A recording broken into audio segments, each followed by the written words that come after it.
কিছু সময় আগে যখন ভোট হলো, আমার নামে ভোট অন্য কেউ দিয়েছিল।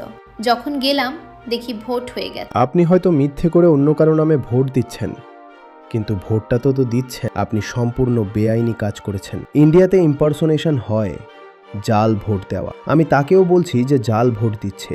তুমিও মানুষ, তোমারও সন্তান আছে, তোমাকেও বাঁচতে হবে। শুধু নেতারাই চলে যাবে না, রাজনৈতিক দলগুলোও তো আজ আছে, কাল নেই। কিন্তু পৃথিবী আমাদের মা, এখানেই জন্ম, এখানেই মরতে হবে। রাজনীতি যেন এত বড় জিনিস না হয়ে দাঁড়ায় যে মাকে ভুলে যাও। এই দলগুলো, এরা সবই মায়োপিক। এরা কেবল ধূর্ত না, মূর্খ। এমন নয় যে গুরুত্বপূর্ণ কথাগুলো লুকিয়ে রাখছে, আসলে নিজেরাও জানে না।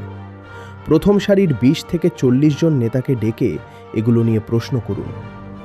এদিক ওদিক তাকাবে, নিজেদেরও ঠিকমতো শিক্ষা হয়নি। ভাই বসুন, আপনার শিক্ষার প্রয়োজন আছে।